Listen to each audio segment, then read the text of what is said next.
Alright, so I'm going to show you how to use Camera Raw to do the couple in the park image.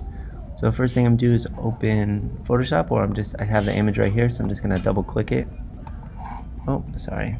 I want to right click it and say open with Photoshop. Alright, so I opened it in Photoshop, or you could have gone File, Open, and then find the image in Photoshop. So next thing I'm going to do is I'm going to go to Window, and sorry, not Window. I want to go to Filter, and then I want to go down to Camera Raw Filter. So this is where we're going to do the majority of editing. And this is a nice program to kind of do your images before you take them into Photoshop and work on them a little bit more, using mask and adjustment layers and doing fine-tuning on the image. So this is a good start for the photo. For this assignment, we're just going to make it so that it's the complete editing for it. We're not going to take it back into Photoshop. So first thing I do is I usually look for my white balance. So if I click on it here under basic and I go to white balance, and I click on this little eyedropper, and what I'm doing is I'm looking for a white point.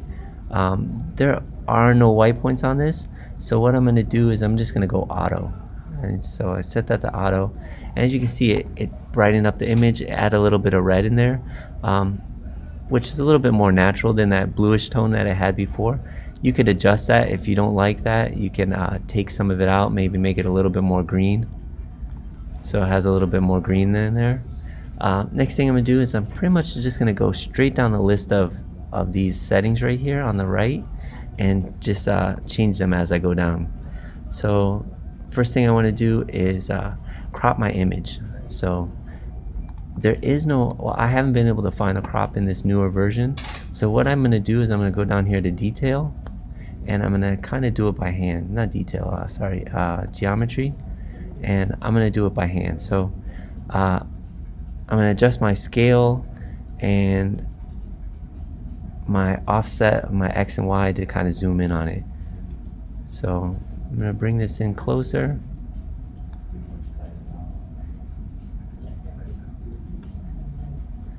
And then I'm going to do my offset.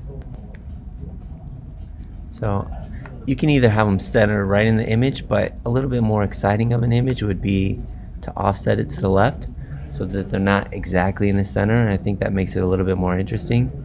And then I'm just gonna move these people up so that I see a little bit more of them, but I don't want to lose the mountains too much, so I get just the tops of the mountains in the image.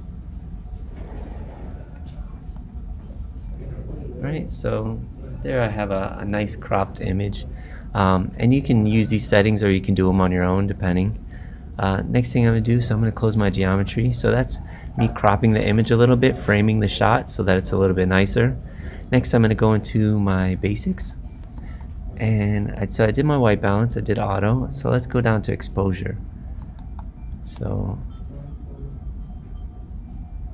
let me just add a little bit to it. So you can you see when you go very bright or very dark. I'm just going to bump this up just a little bit.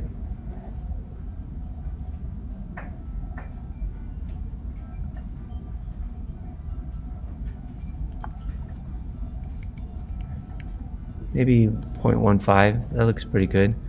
Let's go to contrast.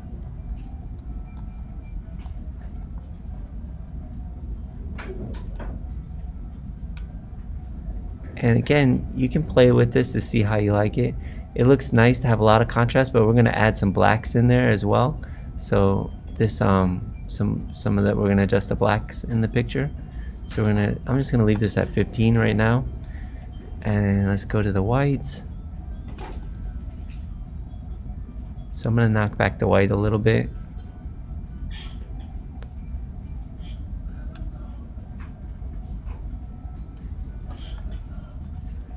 And you just have to kind of eyeball it to see what you like. That looks pretty good to me. You know, the things that I really want to stay away from, I don't want to have things that are too blown out. Like this image is pretty blown out here, but looking at this panel right here, I don't think I can get too much of that back. So but things like the glare on his watch and wrist and on the highlights on the hand, those are a little bit too bright. So by knocking back the white in the picture, you're kind of getting rid of that. You can go back all the way So now I'm really seeing his arm and her hands right there, but I think that's a little bit too much.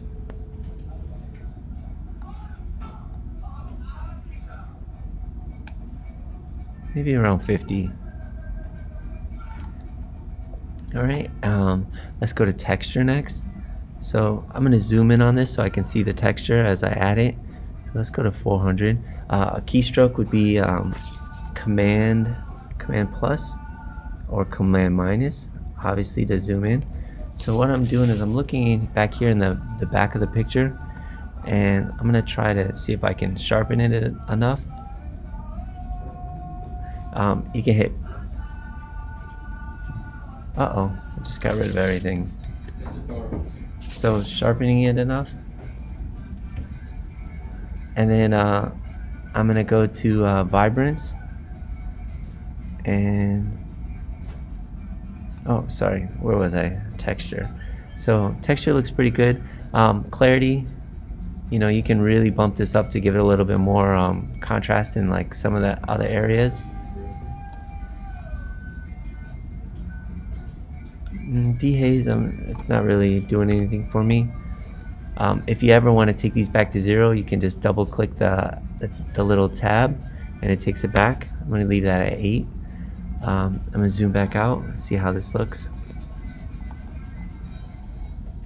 So that's 100%. It looks pretty good so far. Let's bump up the vibrance. So what the vibrance does is it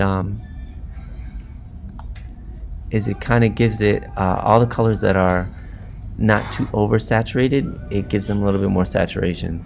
So I'm just going to bump this up. I want it to be pretty vibrant and bright in there, so I'm getting nice greens and blues in the background and as well there.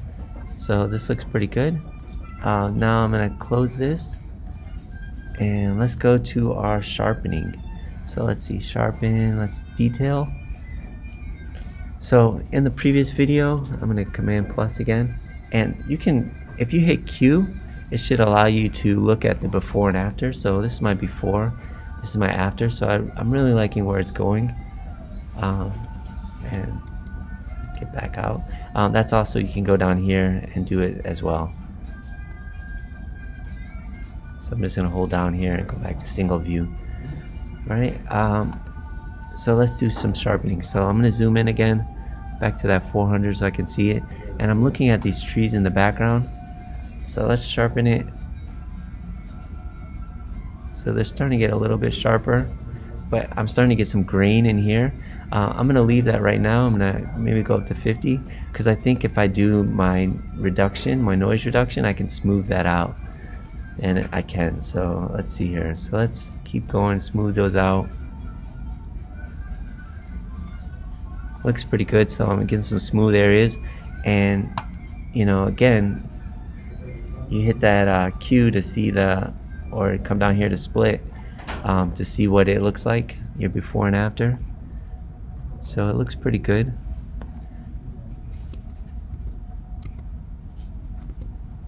All right, and let's do some color. So the color, so what I'm gonna do is I'm gonna get rid of some of this red in here. I'm gonna reduce that a little bit.